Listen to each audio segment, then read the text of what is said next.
Hey, yo, Pro Wrestling Podcast listeners, welcome to the show where we don't sing it, we bring it. Help us out and click subscribe to show your support. While you're at it, are you sick and tired of dropping $60 to $100 for the latest and greatest wrestling video game every single year? Stop immediately. Go to Wrestler Unstoppable, available exclusively through Facebook. Create your wrestler, sign contracts, get involved in storylines, headline pay-per-views, even build your own corporation from the ground up, all included, totally free in Wrestler Unstoppable, available now to all Facebook users. If you want to become a member of the Pro Wrestling Podcast family, want your name in the shoutouts like our buddy Mike and Lansdale, then check out our Patreon page at patreon.com/Pro Wrestling Podcast. Sign up today. Don't forget loyalty rewards. $15 a month contributors get to co-host an episode of Going Live with me, and our $7.50 a month contributors get entered into a drawing to also host an episode of one of our live shows. Hello, everybody, and welcome to this live episode. This is our prediction show for Money in the Bank. It'll be taking place in a few short hours. Last-minute predictions for you and all the news in the world of professional wrestling for today. We'll take questions, comments, anything you want to talk about through whatever chat feature you use through your streaming service. Get us your questions. Tell us who you are. We'll get you on the show right now. If you got a question for a little later, you want to send us questions for a future episode, check out the Pro Wrestling Sound Off line. Text to 267-642-1160. You can give us anything you want us to go over. We'll be more than happy to get your comments into the show. If you are new to the Pro Wrestling Podcast, don't forget to go to our homepage, frowrestling.com, where you can get all the information about an upcoming episode, what topics we're going to be covering, and anything you want to talk about that you see on there, make sure you send us a comment. We got Money in the Bank tonight. The show is only a few hours away. Let's talk about the matches. Right now, the odds makers kind of have me confused on some of these matches, but you know what? We're going to go with it anyways. WWE SmackDown Tag Team Championship match taking place tonight. One that blows my mind because I understand the Superstar Shakeup was not the colossal success that everybody was hoping it was going to be, but at the end of the day, the Usos are on Raw. I understand they can make an appearance here and there on SmackDown, and I know why they're doing it for Fox and all those things, but it just doesn't make sense right now that the number one team challenging for the Tag Team Championship of the blue brand is a red brand tag team. What does that say about the other tag teams on SmackDown? I hate the match, hate the idea the Usos need to stay on Raw and help bolster that division. In the end, the Daniel Bryan, Erick Rowan tag team are the odds-on favorites, the minus 200 favorites. The Usos a plus 150 underdog, and of course, Daniel Bryan and Rowan will retain. WWE Cruiserweight Championship match taking place tonight. Tony Nese and Ariya Daivari. The odds are dead split. It's an even up. That means anybody can win this match. Now it boils down to who do you think they're going to put their money behind for this championship? Now, here's the problem with this championship. It's been completely underappreciated, underexposed. The 205 Live brand is really for the diehard fans who have the network who want to tune into something a little extra every week. And it's really a shame because the quality of matches on 205 Live are incredible, and we don't get to see very much of that because they don't focus on it at all in WWE. I think WWE created the brand initially with a great thought process, and in the end, what it ended up being was a place where you could sign guys to keep them away from other companies and do something with them to keep them shut up while you don't let other people use them. That's what it seems like to me lately. However, this match, Tony Nese, Ariya Daivari, has the promise of being a very good match. I don't suspect they're going to let them do the things they can do in the ring. In the end, Tony Nese looks great as champion. I predict they keep the championship on Tony Nese. Tonight, the United States Championship rematch from WrestleMania, Samoa Joe versus Rey Mysterio. Joe is the minus 250 favorite. I don't see them taking the championship off him. It is way too early. Rey Mysterio, a plus 170 underdog. What I think is going on here is as we go week to week, slowly but surely, we are getting closer to the debut of Dominic Mysterio, or whatever they're going to give his name when he comes to WWE. Rey's son, who's been training to be a wrestler for quite some time, is going to make an appearance for WWE. And I think that may be against Samoa Joe. So tonight, maybe he gets involved. Maybe he gets physical. In either event, I don't see Samoa Joe losing the championship. My prediction, Samoa Joe walks out still the United States champion. Roman Reigns taking on Elias. Roman Reigns, the minus 340 heavy favorite, going against Elias, the plus 220 underdog. Because Shane McMahon has his own match later in the evening, I don't see any scenario where Elias comes out on top of this match, which I guess on the surface seems like it makes tons of sense. Roman Reigns is the big dog, and you got to keep him strong, especially with him being the flagship on the blue brand heading into the Fox transition. I don't like it. I hate it that Elias continues to get buried behind other top stars because, in my opinion, I think Elias should be a top star. He could be a world champion. He's every bit as good as half the guys that they've given the championships to over the last few years. He's getting nothing but comedy bits, squash matches against The Undertaker or John Cena or whoever, things like that. He hasn't gotten a real push, and it's really a shame when you look at how incredibly talented he is. Obviously, my prediction is Roman Reigns wins the match tonight. Steel cage match, The Miz taking on Shane McMahon. The Miz, a minus 500 insane favorite to defeat Shane McMahon and his plus 300. I'm not going to rock the boat there either. The Miz is clearly going to pick up the win here to even the score after the WrestleMania loss to Shane McMahon, which was a hokey way to end the WrestleMania match. It was really a terrible situation. I don't even know if it was planned to go down like that. I think they may have improvised on the fly with how horrible the match ended. But in the end, I hope this is the end of the feud. We really need to see Shane McMahon stay on the blue brand and do something over there, and let's keep things moving over on Raw, where The Miz needs to be established as a premier attraction once again. The women's Money in the Bank ladder match. Little luster taken off it with Alexa Bliss being moved off the card. For those who don't know, Alexa Bliss has potentially another concussion, which may be the nail in her coffin. Like, let's be honest. WWE is very, very sensitive about concussion issues. She's had them before, missed a significant amount of time with concussions before. At this point, it may just be the time for Alexa to hang up the tights. I don't want that. I think she's an incredible talent, but I don't think that she should be in the ring if she's not going to perform at a high level. I apologize for the people who noticed. That was my my Amazon thing kicking in while we were talking. I guess her name's too similar to the old Echo Dot or whatever. So my prediction: this women's Money in the Bank: Nikki Cross, Natalya, Naomi, Dana Brooke, Carmella, Ember Moon. They are all the underdogs. The big underdogs. The two favorites in the match are Mandy Rose and Bayley. Now, I would not be surprised to see Ember Moon take it just because I think they want to reestablish her momentum. But I think with everything that went down with Sasha Banks, I think Bayley is probably the one who's going to walk out. But I don't want to call that. You know what? Because I feel like Mandy Rose really got the shaft when it came to WrestleMania. She should have been against Asuka in that championship match. So I'm going with Mandy Rose. I'm picking Mandy Rose as my prediction. All the other girls are plus 1,200, plus 1,600. Nikki Cross is a plus 1,600. I wouldn't be surprised if they gave her the win. I really wouldn't. But I don't see that happening. I think Mandy Rose has earned it at this point. She'll take the Money in the Bank briefcase. And I think she may even cash it in a little later in the evening. Have to wait and see for those predictions. Men's Money in the Bank ladder match: Sami Zayn, Ricochet, Baron Corbin, Randy Orton, Andrade, Finn Balor, Mustafa Ali. Those are all the underdogs. They're all significant underdogs to Drew McIntyre, who is the minus 150 favorite. Ricochet, for comparison, is a plus 1,200. Baron Corbin, a plus 1,200. Randy Orton, a plus 1,400. Now, there's a few people who are a little closer. Andrade's a plus 250. Sami Zayn's a plus 700. But that's still a far cry from the minus 150. They predict Drew McIntyre wins. I think Drew McIntyre... Here's the thing. I don't think he needs Money in the Bank to become a world champion contender. I think you can make that storyline without giving him the briefcase. If I was working this, and I'm going to make this my prediction, I predict Sami Zayn walks out with the briefcase. Sami Zayn taking the Money in the Bank briefcase, showing up on whatever show he wants to cash that championship in. And wouldn't it be interesting if Sami Zayn showed up at the end of the night and cashed in on the winner of one of the championship matches later in the evening? We'll again get to that a little later. WWE Women's SmackDown Women's Championship match: Becky Lynch versus Charlotte Flair. Becky Lynch, the minus 170 favorite. Let's face it, this feud has gone on forever. I think if they gave a win to Charlotte, the fans may riot. Becky Lynch wins here, and she wins going away. All right, now here's where it gets a little crazy, because I predict that one of those championships probably will be taken off Becky Lynch tonight. So then we got the Raw Women's Championship match, Becky Lynch against Lacey Evans. Now, I don't know the order that the matches are going to take place. If I were them, I would do the Lacey Evans match first. That way, Becky Lynch, who is, by the way, the minus 500 favorite, she's going to win over Lacey Evans. I think when the match was first booked, people were saying how Vince McMahon was so high on Lacey Evans that they were going to give her the championship. I don't see that happening. I think people on the higher-ups want Becky Lynch to keep that championship. So I predict that Becky Lynch retains in both of her matches.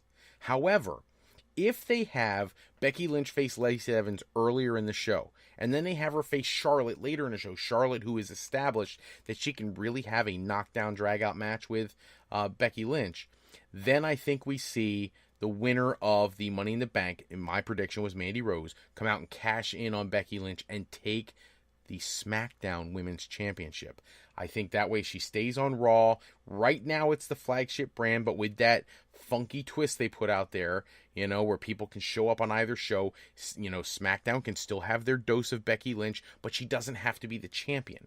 That way you could still keep her on Raw, but I think they need to get that one of the belts off of her, and I don't think it's going to be the Raw one, because that's the one she took from Ronda Rousey, which still holds value, especially if they want to do a rematch. In the news this week, Ronda Rousey was talking about how she already misses a lot of things about WWE, so I think it would be a horrible thing to take the Raw Championship, since that's the one that Rousey took, and there's still rumblings going on that Rousey versus Lynch will be at WrestleMania next year in a rematch. So keep our eyes on that. I think Lynch retains both of these matches and then loses the SmackDown Championship to whoever wins the Women's Money in the Bank ladder match, which I've predicted to be Mandy Rose.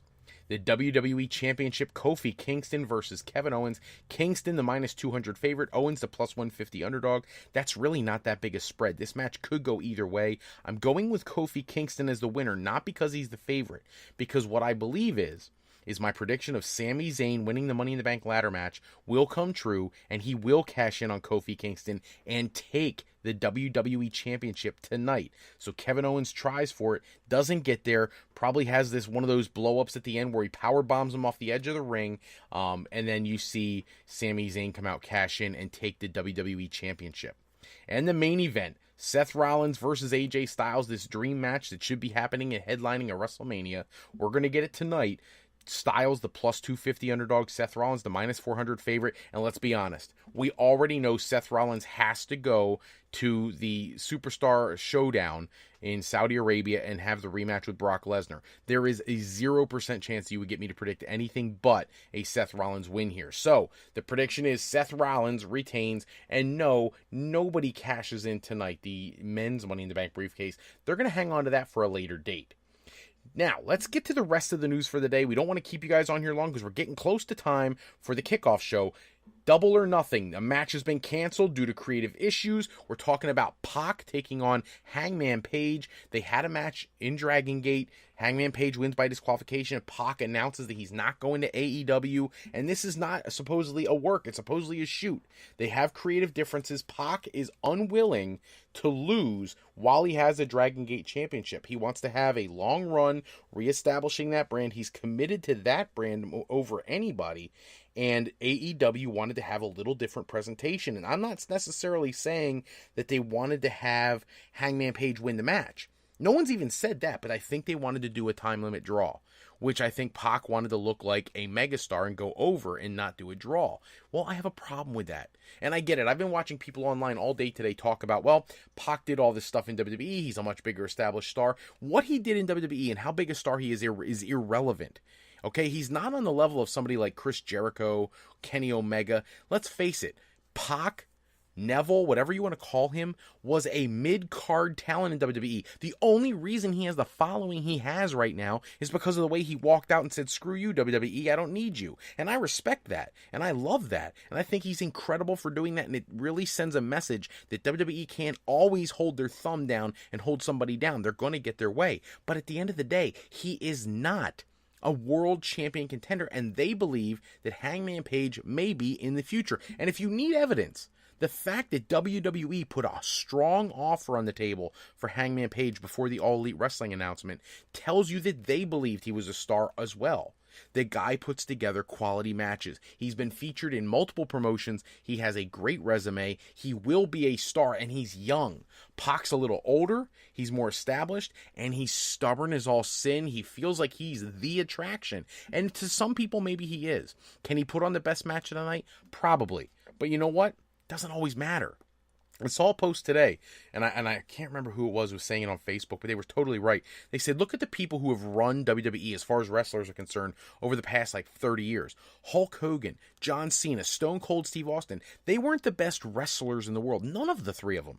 They were the ones who got over with the fans the most. Now, I get it. Pac has a huge following with you and I because we're diehard fans. But the mass majority of people in the wrestling world, we've had this discussion when it comes to people being a threat to WWE's product. Millions tune into WWE every week. Those are the stars that they care about. They don't care. Most of them don't even remember Neville anymore. The hardcore fans do. The New Japan fans do. The Ring of Honor fans do. The Impact Wrestling fans do. Lucha Underground fans do. Those people do because we follow every promotion. We care about every bit of product that's out there. But most of the people who watch wrestling Monday and Tuesday nights, the millions, even with these low ratings, the millions that watch, most of them don't watch Dragon Gate. Most of them never watched 205 Live, and Neville's been gone so long they don't even remember him. Not that they wouldn't if they saw him, but it's not the same attraction level as Chris Jericho, as Kenny Omega. And some would say, well, neither is Adam Page. Well, I get that. But it's up to All Elite Wrestling to cultivate their own talent. And at this point, Pac should never have agreed to this match at all and promoted it all this time if he wasn't going to do the match. And if that includes whatever creative they wanted to do, my understanding is they wanted it to be a draw. There's no loss for him there. What? He puts on a great match with somebody who's not necessarily as established as he may be? That has nothing to do with putting on a great match. You weren't going out there to win the All Elite Wrestling World Championship to begin with. You're going out there as the Dragon Gate champion. Do it. Represent that championship proud. Give a 5-star quality match. One of those ones that Dave Meltzer can't even complain about. Put on one of those quality shows and then see the feedback from the fans. That's what they should have done. All Elite Wrestling, it's not the only bit of news for the week. They have several people coming over from Ring of Honor. They're stealing talent, referees and backstage people and bookers and all these things they're getting from different companies. And Ring of Honor seems to be taking the biggest hit of all, just bringing in more and more people. I even saw this week they have Dave Hebner signed to be a referee. Like, that guy doesn't age, I guess. I mean, he's looked the same since like 1985, but he's going to All Elite Wrestling. So, and then Jake Hager in the news, maybe he spoiled the Jon Moxley debut at All Elite Wrestling. He was asked in an interview about whether or not he was going to go to All Elite Wrestling, talked about how that, down the road, maybe this kind of thing. But then when they talked about it, he said he didn't want to step in the shadow of Jon Moxley's appearance. Well, we haven't heard about him having an appearance. Maybe he's just theorizing. Maybe he's just hoping. But now that we see Pac is out, maybe Moxley slips into his spot and takes on Hangman Page. I don't know. We'll have to wait and see. And another tidbit from the All Elite Wrestling roster, the Young Bucks in the news this week, confirming that if Ring of Honor and New Japan Pro Wrestling could have come together and created a joint contract with bigger figures, see, each company would offer some money, but not as much as they wanted. But together, if they would have come together and added their money together, they could have stopped All Elite Wrestling because the Bucks would have signed with Ring of Honor and New Japan if they would have come together and made a deal. They didn't want to do business. They thought they knew better. They didn't feature the Bucks the way the Bucks felt like they should be featured. And now look at them. They're starting this rival promotion, this upstart that has a lot of momentum. I'll be honest with you, I'm out of tickets. I had Double or Nothing tickets, 6 of them. They're all gone, sold, out the door. These tickets go quick. They have such a following already. When we haven't even seen the product, that tells you how much maybe New Japan or Ring of Honor dropped the ball. Impact Wrestling in the news, they have an issue with their female talents. The Knockouts division's got a little bit of disarray right now. One, Scarlett Bordeaux, arguably their number one attraction in the company for a certain target audience, has requested her release, which is mind-boggling, considering she's getting the best exposure she's ever had in the wrestling business. And then we come to find out that they have an issue with not having talent under contract. Jordan Grace is not under contract. WWE should swoop in right now and sign her. And that's not because I want to see her in WWE. It's because I want WWE to send a message to people. We are out of the thing where you just travel from area to area and there's no deals on paper. We can't do that anymore. WWE ought to swing in with a huge contract offer just to sign her away, to send the message. Sign your talent. Stop taking advantage of situations. This goes back a couple weeks to the Killer Cross situation, who requested his release because they were paying him a per appearance contract and he wants a more substantial deal. That's what happens. You get talent over, they want more money. If you're not going to pay them, you better at least get them some kind of contract so they can't go wrestle for somebody else. And they did not do that in this case. Well wishes out there this week to Ric Flair. He's been hospitalized, having a procedure done. TMZ reported he was like on death's doorstep or something. And then, we've come to find out that it's really not that big a deal. It's like a scheduled procedure. Somebody said he has to have his pacemaker changed. Whatever it is, we wish the Nature Boy nothing but a speedy recovery. His wife has made it clear that he should be making a full recovery and be at All In 2 next weekend. So good luck to the Nature Boy getting back out there and seeing his fans. The Intercontinental Championship going to be defended at Super Showdown, but the cool part about it is we're going to see the Demon Finn Balor taking on Andrade. And I love that they announced that ahead of time, because some people, a Finn Balor Andrade match is a great match, but it doesn't have the same sizzle as knowing you're going to get to see the Demon character. And I can't wait to see the look on some of those, Saudi Arabian fans when they're like, oh my God, like, what is this? The Demon. Like, you would think in that era where they can't even have female wrestlers perform, that portraying a demon might not exactly be the best choice, but WWE's going with it. More power to them. Lio Rush in the news this week, removing all WWE references from all of his social media, and I have no words for this guy anymore. Like, this guy's ego is so far up there, and you know what? If he thinks he can go out on the independent market again and make himself into something, go for it. I would love to see how much money he actually makes on the indie scene, especially since if I was indie bookers, I wouldn't book him. Not because WWE, you're trying to stick it to WWE and you want to book him, but because you need to send a message to talent. Just because you don't get your way doesn't mean you get to go and cry your boo-boo face and go somewhere else and then make more money. No, that's nonsense. He was getting exposure on Raw every single week with Bobby Lashley. He was getting exposure on 205 Live, and had he had some patience and done the right things in the back, he probably would have been in a great position to be like the flagship of 205 Live. Instead, we're not seeing him on TV anytime in the near future, and there's a good chance they let him go altogether. Ring of Honor, New Japan Pro Wrestling, CMLL in Mexico, and the NWA have announced that they're going to present Summer Supercard around SummerSlam season, and this should be an incredible opportunity. See some unique matches, some crossover with all four of these companies coming together. This makes me think back to Super Clash 3, the last time I saw one of these big interpromotional things with the AWA, Continental Wrestling, World Class. All these companies came together to put on a pay-per-view. That was the one that was headlined by Jerry Lawler and Kerry Von Erich. That's what this feels like, and I hope that they feature the NWA World Championship as the premier attraction, going head-to-head with the IWGP Championship. I know there was some rumbling about it a few months ago. I would love to see Nick Aldis take on Kazuchika Okada in the main event of that show. Now, that has not been announced. That's just me fantasy fan booking, but that's what I would like to see. I would like to see them really feature the NWA Championship side by side with the IWGP title. Have there be a schmaz ending, meaning I would love to see like a time limit draw or something like that, double count out, something stupid, because it makes it the appearance that the NWA Championship is on the level with the IWGP title. Let's face it, that's what the NWA needs. If you want, make it a triple threat. Throw Matt Taven in there with the Ring of Honor Championship. How cool would that be? Have the three world champions come together in a triple threat match and have it go to time limit. Kind of like ECW one night stand kind of throwback feeling. That's the kind of stuff you need to do to be revolutionary. Three world champions, three different promotions coming together for one match and have nobody win. It's kind of like Shane Douglas and Sabu and all them, and Terry Funk doing it all over again. WWE announced they're going to be airing a special episode of a WWE Combine on May 26th from noon to 8 p.m., showing you all that goes on in the backstage area of the Performance Center. Gotta check that out. You get to see some of the stars you're going to be seeing in the future and see how they go through the process. What do they do? How do they prepare? With learning the falls, the catches, all that stuff. Should be a very cool, unique experience. I'm a little surprised WWE is the one putting that out there. That's the kind of thing you would think a documentary crew would put together, or they would save that for like Tough Enough or something like that. But very cool. Can't wait to see it. Get to see some of the new guys they're thinking about signing. And now, of course, we get to the sad news of the week. For those who don't know, and if you don't know, you've been hiding under a rock somewhere, former WWE diva Ashley Massaro has passed away at the age of 39, apparently due to a suicide, and it's heartbreaking.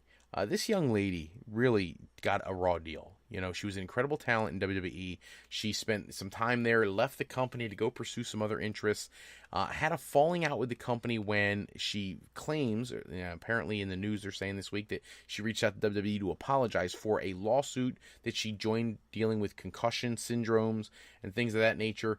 And then she announced earlier this year she was going to return to the ring. And it was great because, I mean, let's face it, 39's not a spring chicken, but she's certainly not old either. You know, look at people like, Batista, 50, still going. So she wanted to come back. She wanted to do a few matches. And it was really cool for her old fans to know that they were going to get this opportunity to see her. Last year you had Candice Michelle do her, like, Sayonara tour. And different people like that. It's cool to see these people come back. I know that Lisa Marie Verona, formerly Victoria, and Tara in Impact Wrestling, she's going to be wrapping it up at the end of this year, and she's got the opportunity to do like a goodbye farewell tour. Well, it would have been nice to see Ashley Massaro get the opportunity to do the same thing. Unfortunately, dealing with a lot of depression issues and things of that nature. And to be perfectly honest with you, I'm not going to comment beyond that, except to say what a sad loss of a great talent. And again, another one of these times where it's just someone too young. It's really a shame. Hopefully, WWE, other companies find a protocol that they can put in place for mental health and mental disease to try to help these people cope with whatever stresses they're feeling, whether they're current stars actively competing or they're people from yesteryear who they need to support because they gave their blood, sweat, and tears and put their body on the line for the company for so long. Hopefully, they appreciate that and show that to them in some way by helping them get through some of these tougher times. That's all the time we have for this episode. Check back with us next episode. We'll run down the latest wrestling news and rumors. Special thanks, as always, out to bensound.com and purpleplanet.com. They produce all the music and sound effects we use. Today's podcast, sponsored in part by Beazle Games. Bringing a new friend to family game night is easy with sketchy people. Showcase your artistic side in this game from Beazle Games by going to frowrestling.com and clicking the icon in the middle of the screen. And alleyrepair.com. Contact Alley Repair today for servicing of all your classic skee-ball, pinball, and arcade game needs. If you're looking for your next career move, maybe you're considering college, university life, or you just need some formal training for your next career decision, go to our sister website at frolifeplanning.com for all your higher education needs, as Fro Life Educational Planning is for today, for tomorrow, and for life with Fro Life. I'm Fred Froelich, better known as Mr. Fro. I want to thank you for taking a few moments with us today. If you're looking for more wrestling news and rumors, go to www.tsj101sports.com for their latest articles on the world of pro wrestling. Check out my blog, In Fro's Corner, at frowrestling.com. And until next time, take care, everybody, and enjoy Money in the Bank.